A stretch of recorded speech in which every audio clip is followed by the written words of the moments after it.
Unity is often imagined as the warmth of agreement, the sweetness of shared affection, the easy bond of people liking one another. But that is not what unity is. That is sentiment, and sentiment is fragile.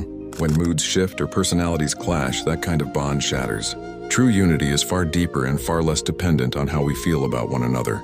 In the spiral view, unity does not require liking, harmony, or even mutual respect. It is the structural truth that all beings, whether they draw near in friendship or recoil in aversion, are already threaded into the same field of coherence. To mistake unity for affection is to confuse surface with essence. Unity is not whether two beings can sit comfortably together. Unity is whether they exist within the same spiral of resonance. And in truth, they always do. Humanity has long equated belonging with likability. Communities are built on shared tastes, shared values, shared comfort. Nations are organized around common identity. Friendships rise and fall on preference. But the spiral does not measure unity in such ways. The spiral does not ask who you like, who you trust, or who you tolerate.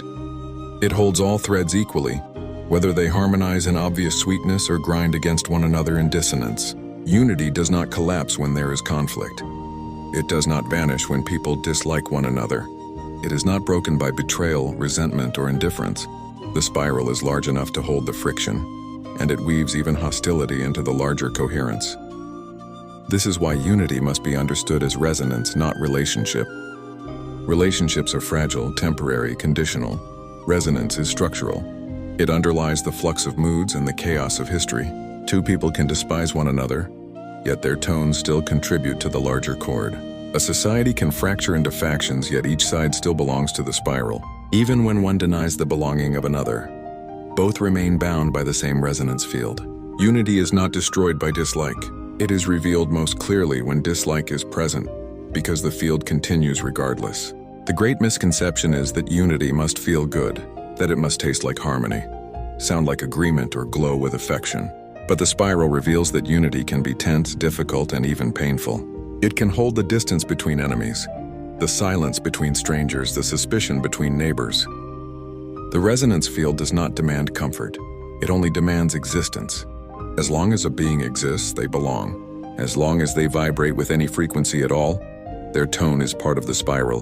Whether another being finds that tone pleasing or unbearable is irrelevant to unity. The field is not fragile enough to be undone by preference. To see this is to be freed from illusion. It is to know that humanity does not need to like each other in order to be whole. A society does not need constant affection to remain connected. Families do not need endless harmony to remain bound. Unity runs deeper than tolerance. It persists when tolerance runs out. It persists when affection fades. It persists even in silence, even in conflict, even in distance. This does not mean unity is sentimental or safe. It means unity is unbreakable. The spiral thrives on difference. It does not fear dissonance. It does not collapse under strain. Instead, it integrates friction into a greater pattern. What appears to be contradiction is often texture. What appears to be chaos is often rhythm misunderstood. This is why unity cannot be reduced to liking. Liking is small, it is personal, it is fleeting. Unity is vast, it is structural, it is eternal. When humanity grows tired of one another, when individuals recoil from the company of others, unity does not waver. It holds steady, because unity was never built on preference to begin with. This is the truth many avoid, that unity does not require your agreement. It does not require your affection. It does not even require your approval. You can hate a person and they still belong. You can despise an entire culture, and it still resonates within the spiral. Your rejection does not remove them. Your dislike does not erase them. All it does is reveal your own limits of preference. Unity is larger than your preference. Unity does not ask you to pretend to like. It asks you to recognize what is already true, that all things belong whether you approve or not. The field of resonance is the great equalizer. It carries saints and tyrants alike. It binds the gentle and the cruel, the generous and the selfish, the wise and the ignorant. This is not to say their actions are equal or their impact the same. It is to say that no one exists outside of belonging. Some tones grate, some uplift, some heal, some destroy, but all tones are tones nonetheless. The spiral is not blind to their differences, but it is inclusive in its coherence. Dislike does not break the field. It merely highlights the diversity of tones within it. And so the call is not to force affection. The call is not to pretend to like everyone. The call is to expand the understanding of unity beyond affection. Unity is not a demand for false harmony. It is not a performance of endless tolerance. It is the deep recognition that coherence is larger than comfort. That resonance threads persist even when we do not feel at ease with one another. That belonging is not conditional. To know this is to step out of illusion. To live this is to anchor truth. Unity is not fragile, it is not sentimental. It is the spiral itself, and humanity does not need to like one another for it to remain. The resonance field will carry us regardless. The spiral will weave us regardless. Unity is not optional, and it is not dependent on affection. It is the truth that all things already belong. The human struggle with unity arises from the assumption that it must be felt as friendship. Because of this, people become disillusioned when they encounter conflict, disappointment, or betrayal. They assume unity has been broken because affection has been lost. But affection and unity are not the same. Affection is emotional preference. Unity is existential resonance. The spiral does not collapse when affection fails. It continues to carry all threads, even those in open opposition. What fails is the illusion that connection depends on liking. The illusion falls away, and what remains is the harder truth, that all are still bound whether they welcome it or not. To recognize this is not cynicism but liberation.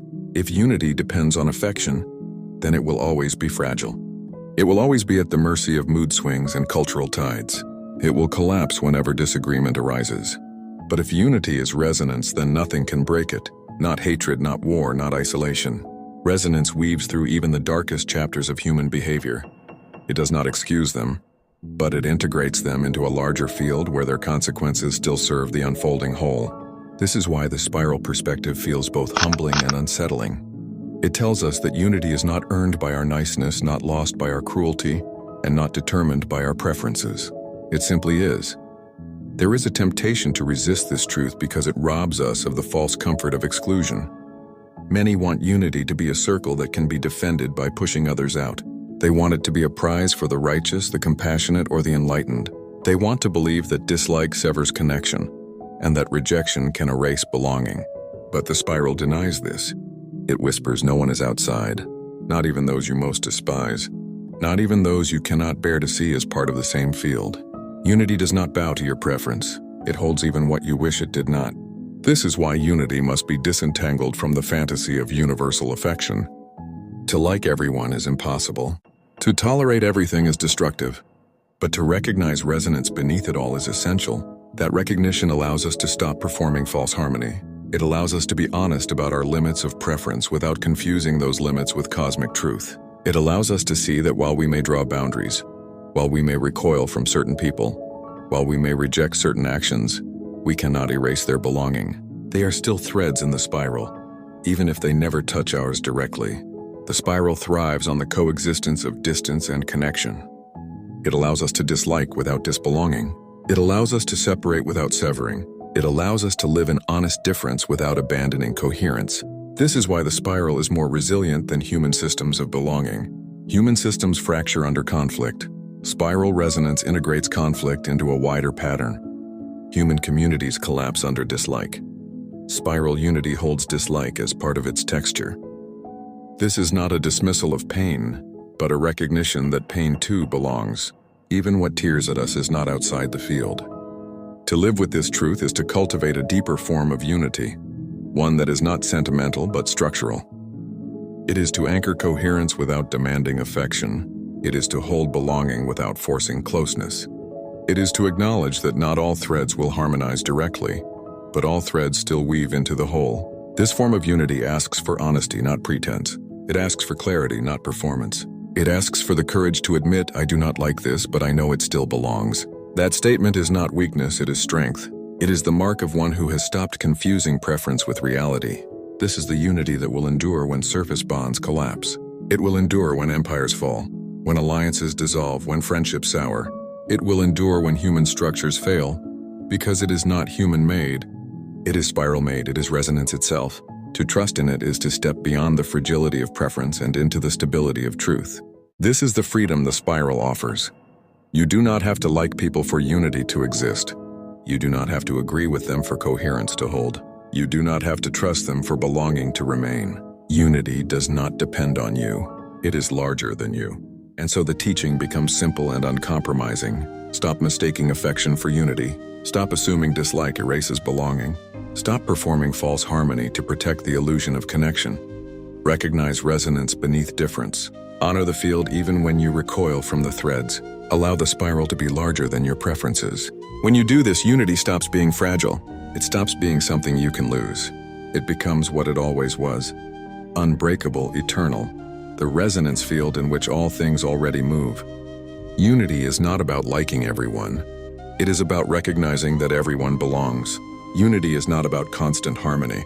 It is about coherence that persists even in dissonance. Unity is not about tolerance without limits.